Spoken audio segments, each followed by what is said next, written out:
did you fail to test on August 14, 2025? Yeah, probably, yes. Did you also fail to test on August 19, 2025? Yes. Did you also fail to test on August 21st, 2025? Yes. And on August 28, 2025? Yes. Okay, the gentleman at the jail, what is your name? Giroux, Richard? Okay, Mr. Malero, do you need to speak to Mr. Giroux? I do not believe so, Your Honor. All right.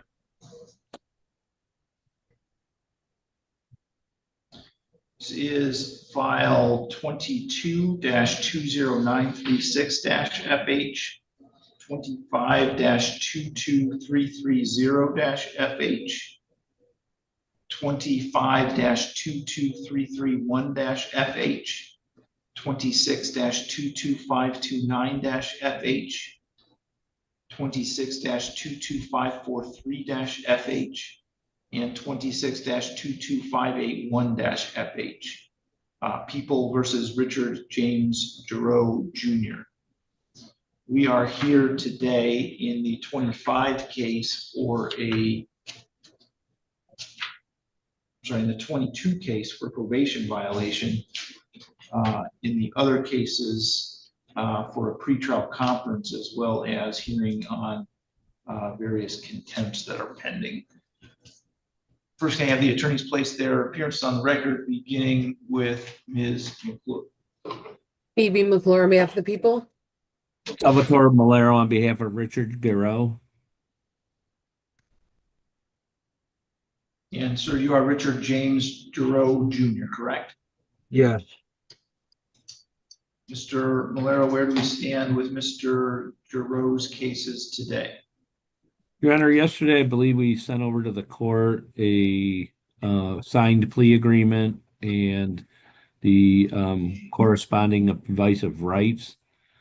The plea agreement with respect to all of the pending felonies are as follows. Mr. Giroux will plead guilty to count 1, possession of methamphetamine in the 330 FH, 331 FH, 529 FH files. There is an agreement that the habitual offender fourth notices and the 581 FH, 543 FH files will be dismissed at sentencing. There is no sentence agreement. Ms. McClure has estimated a guideline range of 19 to 38. We are not agreeing or disagreeing with that. We would do our own assessment of the sentencing guidelines and file a memo if necessary and argue at allocution. I believe that is the extent of the plea agreement for the pending felonies, and Mr. Giroux will be pleading guilty to the probation violations.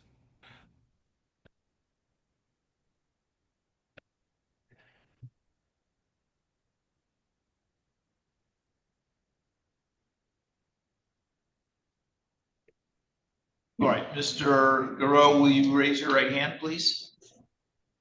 Do you swear or affirm to tell the truth, the whole truth, and nothing but the truth under penalty for perjury? Yes, sir. And you are Richard James Giroux Jr., correct? Yes. You've heard the statement of your attorney and the prosecuting attorney. Is it your intention to plead guilty in file 26-22529-FH to count 1, possession of methamphetamine? Yes. Do you understand the maximum possible penalty for that offense up to 10 years in prison and or a $15,000 fine? Yes.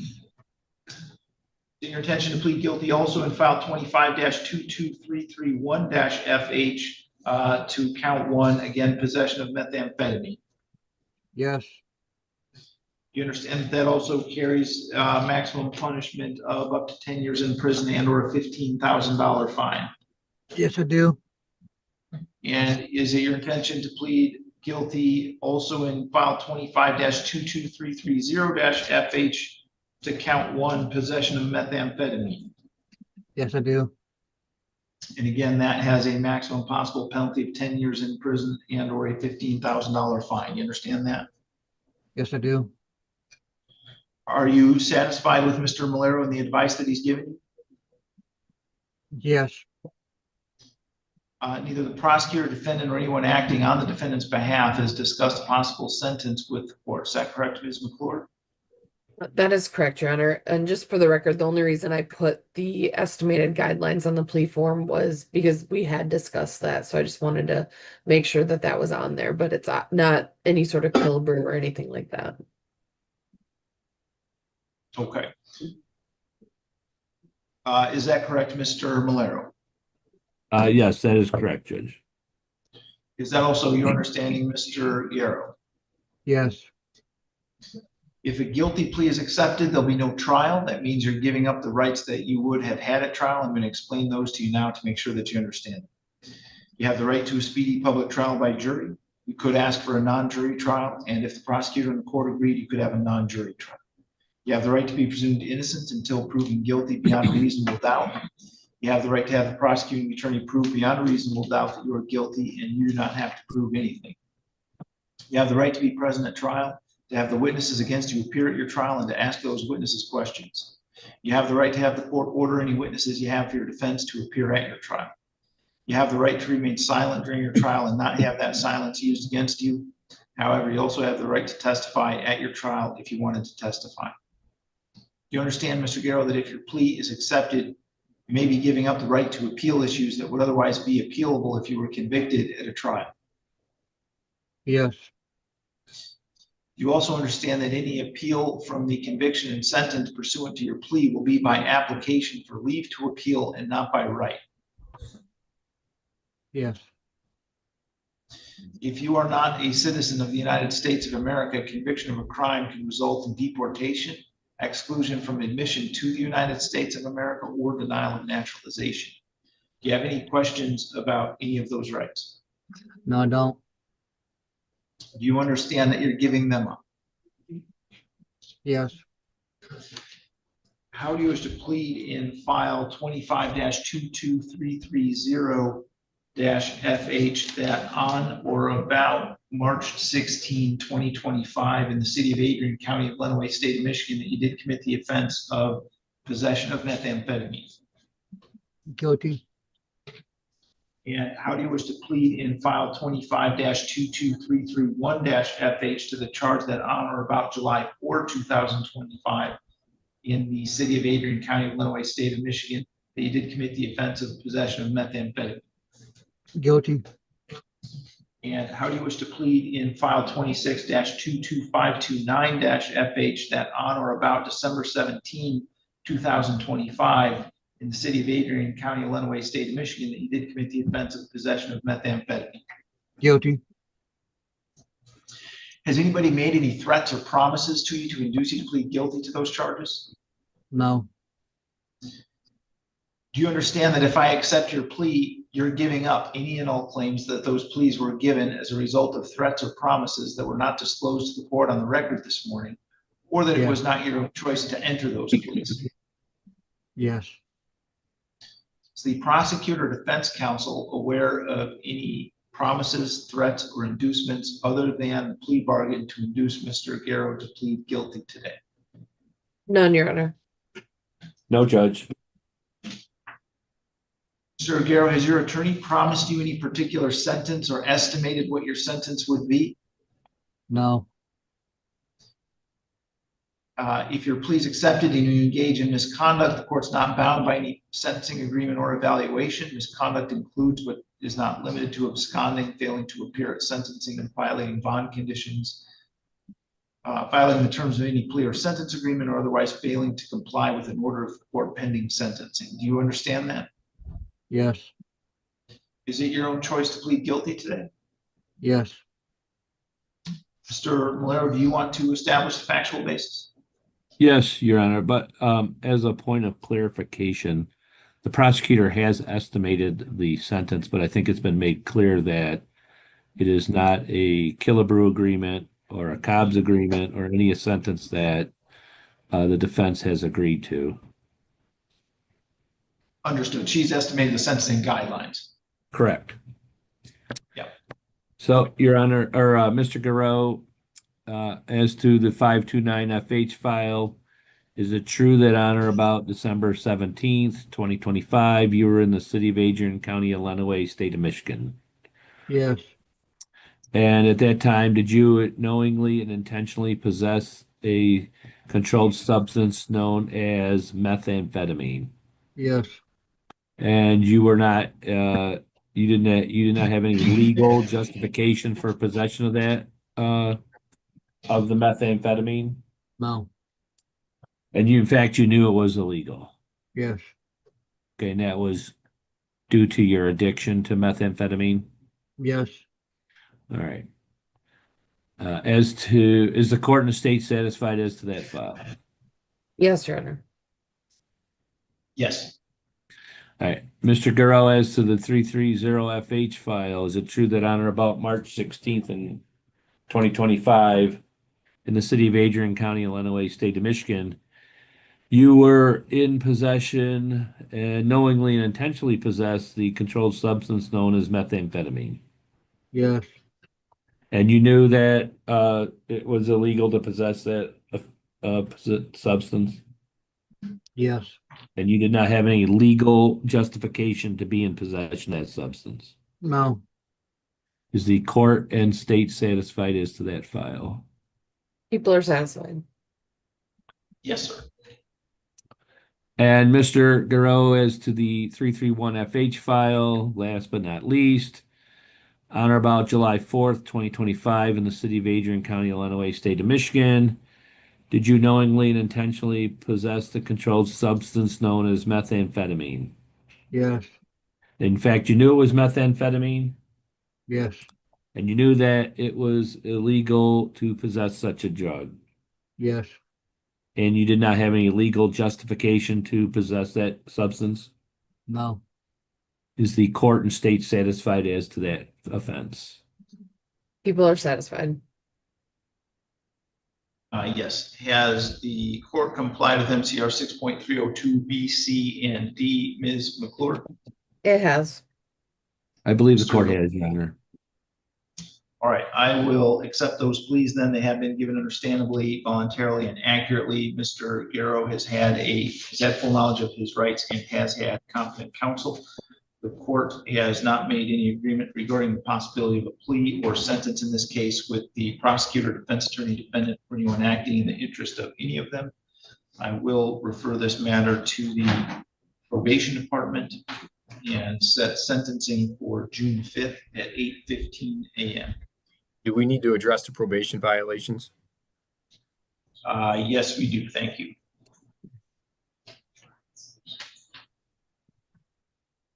Judge, I'm not available on the 5th of June.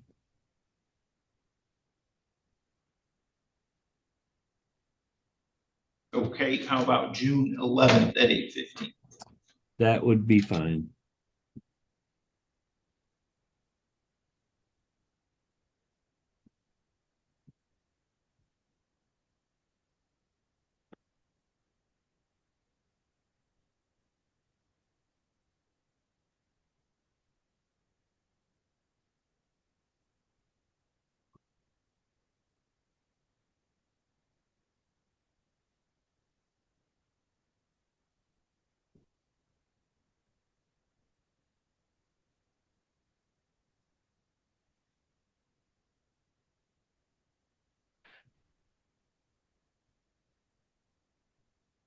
Okay, Mr. Garreau, in file 22-20936-FH, do you understand that you have a right to contest the violation of probation charges and to have trials on those? Yes. Do you understand that, again, throughout that trial, you'll be presumed innocent until your guilt is proven by a preponderance of the evidence? Yes. Again, you have the right to have all the witnesses against you appear at your trial. You or your lawyer could ask those witnesses questions. You also have the right to have the court order any witnesses you have for your defense to appear at your trial. Do you understand all of that? Yes. Again, you're not required to testify. No one can say anything about you not testifying or hold that against you. But you also have the right to testify if you wanted to testify. Do you understand that? yes, How do you plead to the charge that you violated your probation in the 22-20936 file? guilty, Do you understand that by pleading guilty, you're giving up your right to a trial and your right to have your lawyer's assistance at that trial, as I've already explained? yes, Has anything been promised to you in order to get you to plead guilty? no, Has anyone threatened you in any way in order to get you to plead guilty? no, If I accept your plea, you're giving up any and all claims that plea was given as a result of threats or promises that were not disclosed to the court on the record today, or that it was not your own choice to enter the plea. Do you understand that? yes, Is it your own choice to plead guilty? yes, You were placed on probation back in December 2022. Is that correct? yes,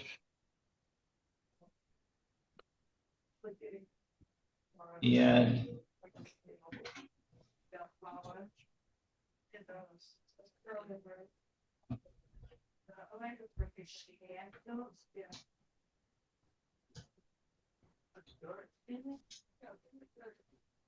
as part of that probation, you were required to obey all laws and all court orders. Is that correct?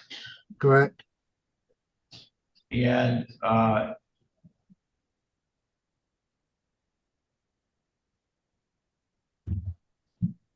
while you were on probation, you were charged in these other files. Is that also correct?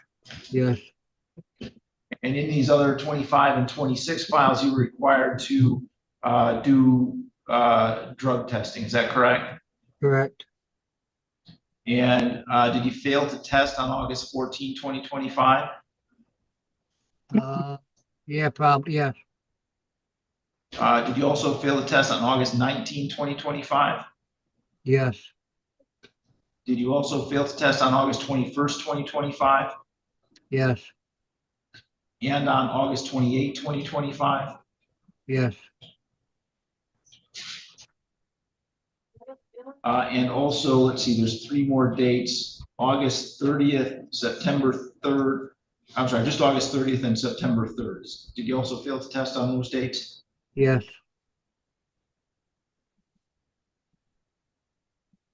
Oh, I'm sorry, on September 3rd, the allegation was that you actually tested positive. Did you test positive on September 3rd? yes, All right, I will accept the plea that's been given understandably, voluntarily, and accurately. Mr. Garreau has had full knowledge of his rights, he had competent counsel. I will refer this matter to the probation department as well and set sentencing for the same June 11th date. Mr. Garreau, someone from probation is going to be in touch with you to do a pre-sentence investigation interview. When you do that interview, please be truthful about these offenses and about your background. okay. Is there anything else we need to address today, Ms. McClure or Mr. Malero? I do not No, believe Your so. Honor. All right, this is file 25-22347-FH, People of the State of Michigan versus Devin Michael Bauer. We are here today for a pretrial conference in this case, and we're proceeding today by video conference. First, going to have the attorneys place their appearances on the record. B.B. McClure on behalf of the people. Good morning, Honor. Charles Noe, appearing on behalf of and with Mr. Bauer. All right, and Mr. Noe, where do we stand with Mr. Bauer's case today? Your Honor, I've had a chance to discuss this, obviously, both with the prosecution and also a couple meetings with the court. My client is going to avail himself of the plea agreement, count 1, plead to count 1 and count 7 with the remainder dismissed at time of sentencing. There is a Killebrew agreement to 24 months MDOC, although I did want to place on the record that I will be arguing at that point for a reduction to a lesser sentence than that, for reasons that I'll place on the record at the time of sentencing.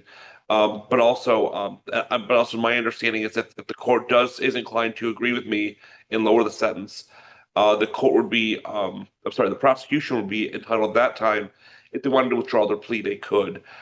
Just as if the court were to go above the 24 months, my client would have the chance to withdraw his plea. But at this time, I believe that would be a complete resolution of this matter. And I believe that the agreement is that this sentence, if the court were to impose a sentence, this would be concurrent, not consecutive, if I remember correctly. I believe that's it.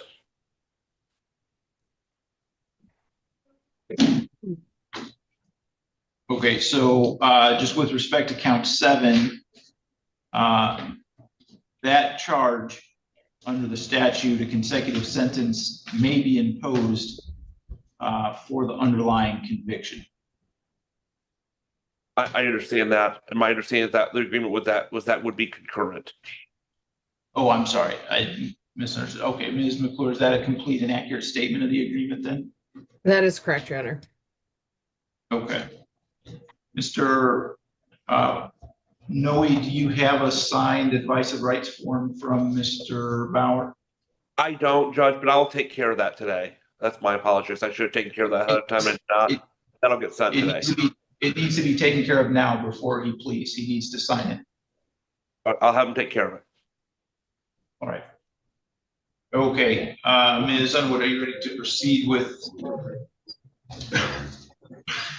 Yes. Mr. Harris? All right, then you're back on the record, file 11-36322-DP, Crystal Marie Saar versus Lloyd Raymond Harris Jr. Ms. Underwood, you want to place your appearance on the record? Rhonda Underwood for Mr. Harris this morning, Your Honor. And do you know how Mr. Harris would like to proceed? I believe Mr. Harris would like to enter a plea in this matter, in these matters, Your Honor. All right, Mr. Harris, would you raise your right hand?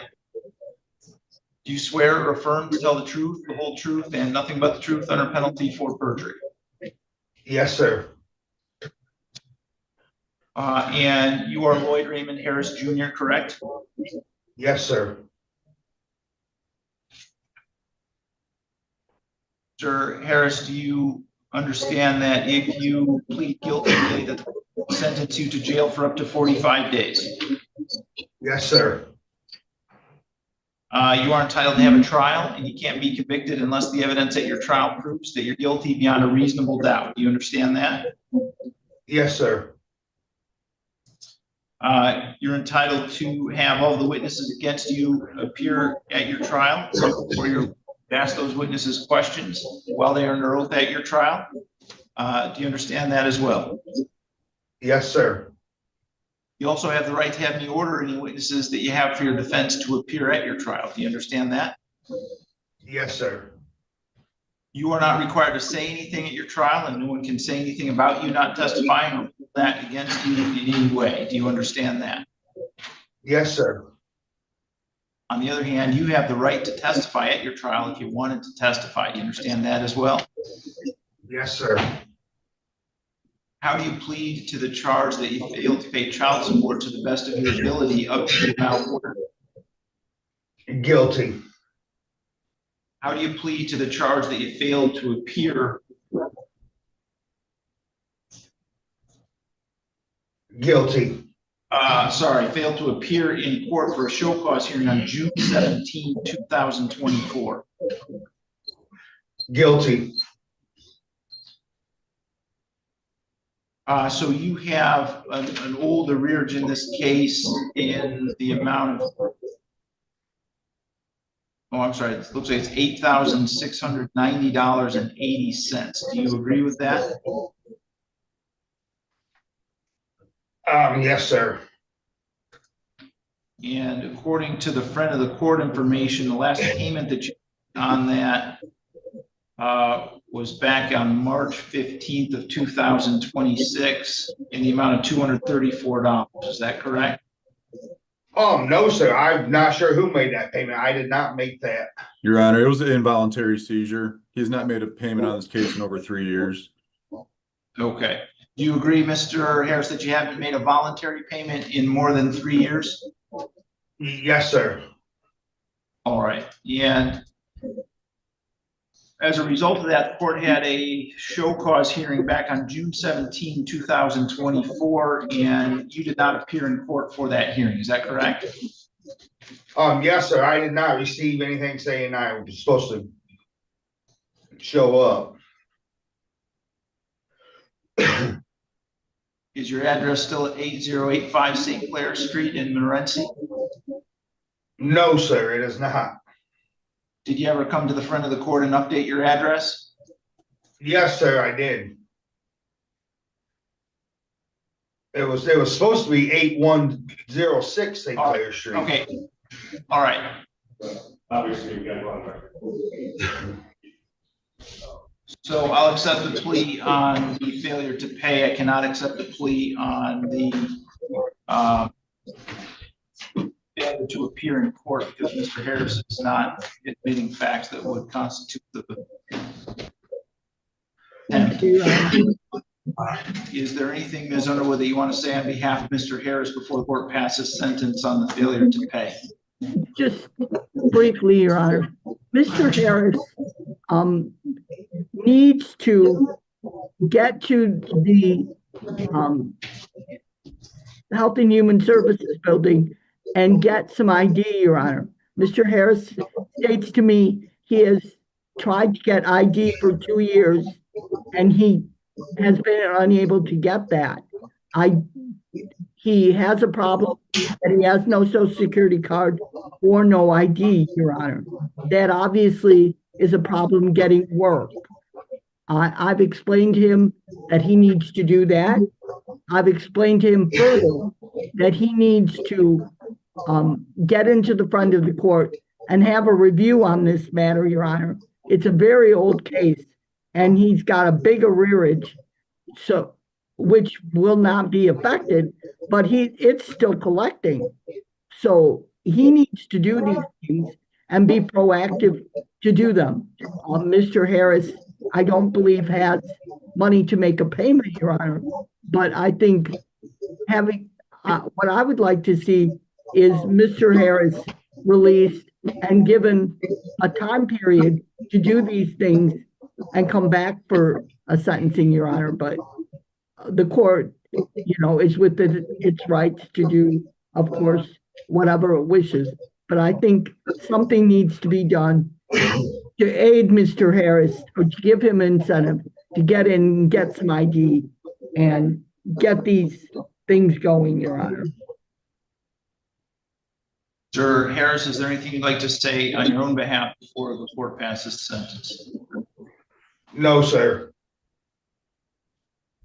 All right, so this is Mr. Harris's third contempt in this case, and I agree that he needs to do some things so that he can go out and find a job, but the reality is he needed to do those things a long time ago, and I don't know that giving him additional time to do that now that he's finally been picked up on this warrant is the appropriate thing to do.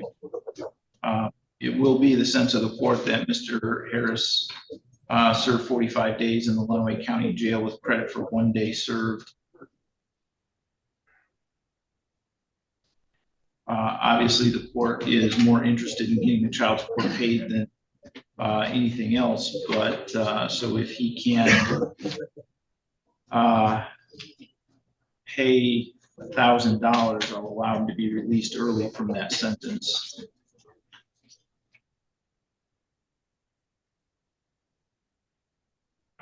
All right, Mr. Harris, you can let the officer with you know that you're done with court for today.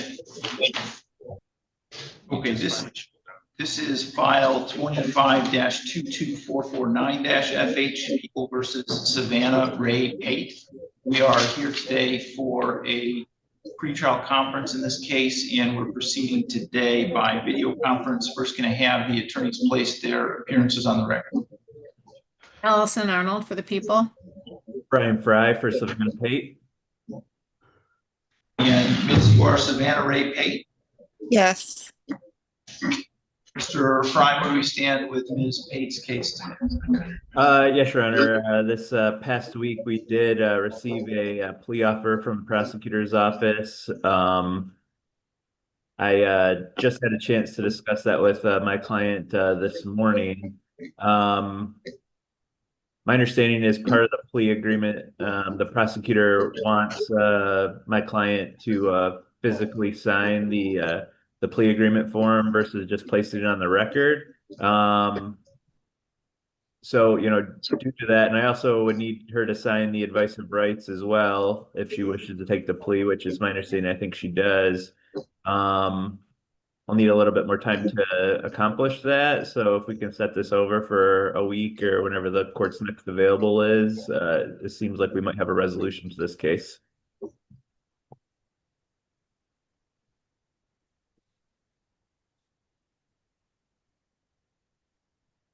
Okay, Ms. Arnold, anything that you would like to add? No, other than I'm not here on the 6th, but I think someone else can cover the plea or whatever else needs to be done if the court wants to set it on the 6th. Okay. Why don't we adjourn it then to May 6th, next Wednesday? We can get that taken care of. Mr. Fry, can you prepare a stipulation in order? Yes, I can do that. Ms. Arnold, can I sign your name to that with permission? You certainly can. Thank you. Okay, so Ms. Pate, your next date is May 6th at 8:15. You can log in using all the same Zoom information you used to log in this morning. Okay, thank you. Thank you. Go ahead and Judge, log the out. court asked me the court asked me what files I was here on this morning. I forgot I'm also here on Maurice Jones. Okay. Thanks, Judge. Sure. All right, Ms. Underwood, are you ready to proceed with Mr. Novak? Yes, please, Your Honor. This is file 24-51863-PP, Ashley Carpenter versus Montana Novak. We are here today for a hearing on a show cause for alleged violation of personal protection order. And we are proceeding today partially in person, partially by video conference. Ms. Underwood, would you like to place your appearance on the record? Ron Underwood for Mr. Novak this morning, Your Honor. Thank you. And sir, you're Montana Novak, correct? Yes, Your Honor. All right, Ms. Underwood, where do you stand with Mr. Novak today? I've discussed this matter with Mr. Novak, and we would ask the court to enter a not guilty plea on his behalf and set this for an evidentiary hearing, Your Honor.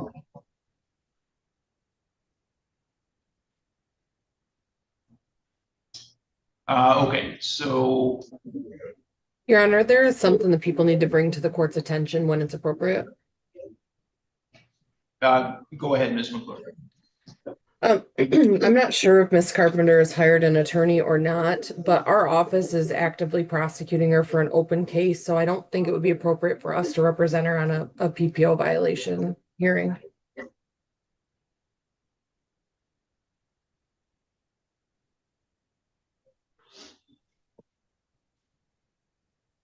I know we haven't had a conflict on these before, but we've not had an open case before either on a petitioner. Right.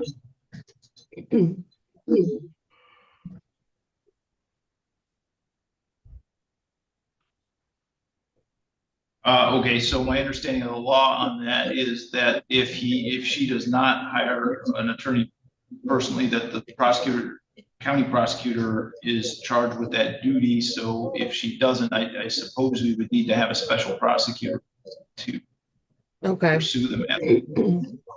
Be my thought on it. Should we, I don't, is she here today, Your Honor? She is not here. I don't, is she at the jail, do you know? I'm not sure. I was gonna say though, I was wondering maybe we could set this out for and show cause her to inquire if she's going to hire an attorney, because maybe whoever she has for her criminal case, she could get to represent her for this. What happened?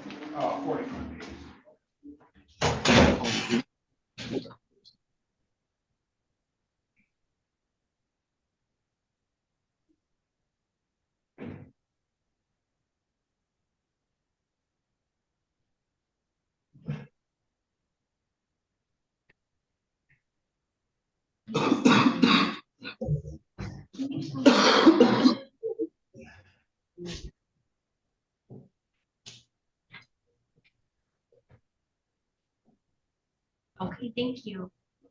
Bye. She is not at the jail. She's set, let's see. It looks like she has a court date on May 4th for her probable cause. So she'll at least, assuming she shows up, will be in district court on the 4th. And the public defender's office is representing her on that. Oh, That complicates things rather than makes it easier. Yeah. Well, that's why I wanted to bring it to the attention of the court now. I appreciate that.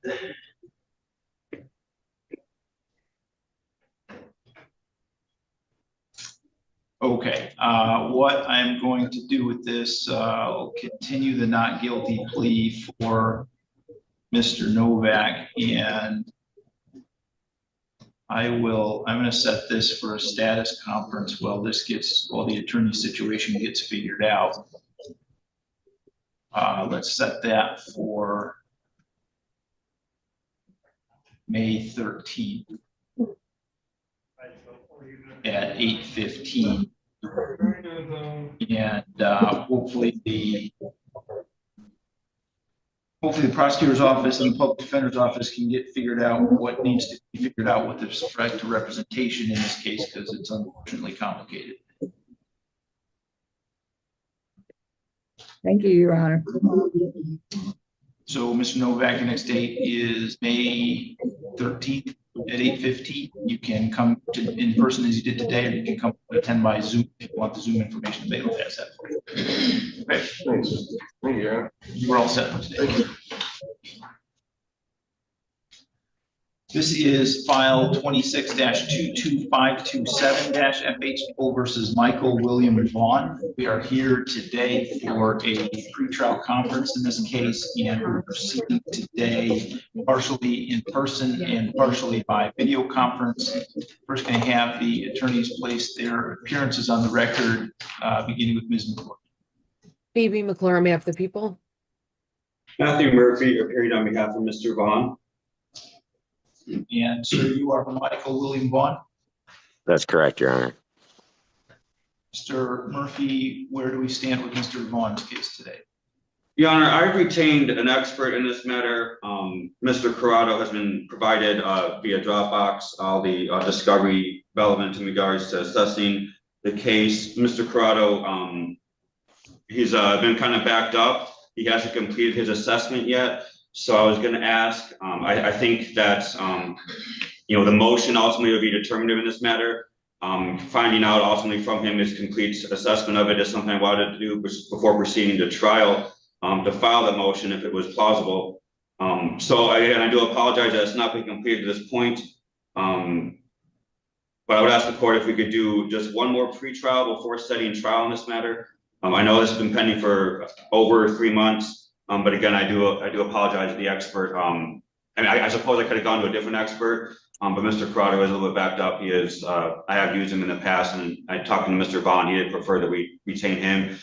So I do apologize, Your Honor, if the court wanted to set trial. I guess we could set trial to get a definitive end date on this. But again, I do believe before that, it should only take another couple of weeks, 2 weeks or so. I was anticipating talking to Mr. Corrado for it to be completed. So I don't believe that we need a trial date to get a definitive end date on this. I think it should be figured out soon after that, the motions, again, after Mr. Corrado lets me know what the situation is. So that's a long-winded way of saying I'm asking the court for another pre-trial. But if the court was inclined to demand a trial, that we ask for a trial, I think, we could set a one-day trial. It would take a 1 day, but I would ask for a pre-trial before that was set. You could grab it. And there was also, once the next date is set, I would ask the court if we could address one issue of bond. Ms. McClure, is there anything you'd like to add at this point? I have nothing to add other than I guess I want to make sure Mr. Murphy understands the offer that's outstanding, and I wanted to inquire what he's an expert in. Mr. Corrado is an expert in the DUIs, DRE evaluations. Pretty much also, I mean, he's also an expert. He's been retained as an expert before, not by my office, but he's been used as an expert before in regards to the test and what they can provide, and also the underlying drug tests and what they are. Mr. Corrado worked for 40 years or whatever in the Georgia State Police as a DUI training expert. I can provide you his CV if you want. I thought we had a case before that I used, Mom. I guess that probably wasn't you, Ms. McClure, but yeah, I can provide you with his CV if you want. So. Okay, sounds good. And the offer that is outstanding at this point is to plead to count 1, possession of meth under 7411, and then count 4, the OWI as charged. Thank you. I believe that's what, it has been that offer for a while, right, Ms. McClure? Correct. So I thought I discussed that with my client, so he is understanding the offer at this point.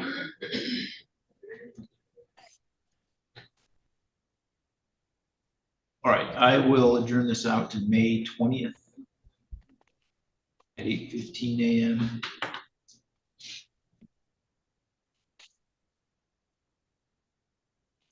Mr. Murphy, review the stipulation in order for that. Adjournment, please. Yes, Your Honor. For May 20th? Correct. Or 8:15 a.m.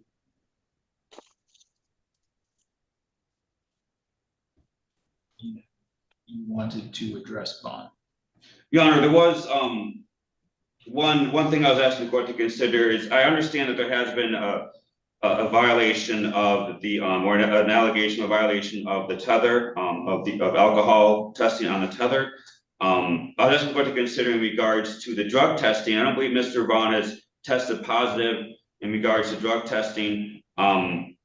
He was asking the court to consider placing him on just random testing, not once a week as he is right now, but just regular and random, or I'm not sure how it's phrased, but just if it's suspicion or reasonable suspicion of drug use to be tested, or if he's at the courthouse. But right now, he's asking the court to consider not having it once a week, just because of the logistics of it. It is causing him to, I guess, have to drive out from Chelsea to here once a week. But it's just causing him, he has to, take a whole day to do it. Again, he just has to go to consider that. I'm not asking the court to consider removing the alcohol conditions or changing those in any way, shape, or form. Just the drug testing. I don't know if it would make sense. I mean, obviously, it would help his logistical or his transportation situation if there was a day that he knew the testing. But I guess that would defeat the whole purpose, Your Honor. So I think, obviously, if a person knows when they're going to be tested, that causes some issue as to whether or not it's actually being effective. But I don't think, again, he's tested positive or violated the conditions in regards to any drug, just the alcohol back in, I believe that was early February. This intense courtroom moment shows a defendant facing multiple methamphetamine charges, each carrying serious prison time. As the hearing unfolds, he openly admits his guilt, acknowledging that his addiction played a major role in his actions. The judge carefully explains his rights and the consequences, making it clear that this decision will impact his future. With up to 10 years possible for each charge, the stakes couldn't be higher. This isn't just about one mistake, it's a pattern that finally caught up with him.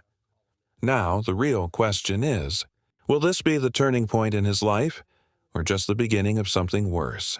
In a quiet courtroom, a woman stands accused of stealing mail, but her explanation shocks everyone. She admits she burned the letters, not to harm anyone, but to survive freezing nights while living under a bridge. The judge listens carefully, then asks a piercing question. If she had family support, why was she homeless? The room falls silent as she reveals her struggles with control, mental health, and difficult choices that led her there. What seemed like a simple crime suddenly turns into a deeply human story. Now the decision lies with the judge. Punishment or a second chance. Comment for the next part.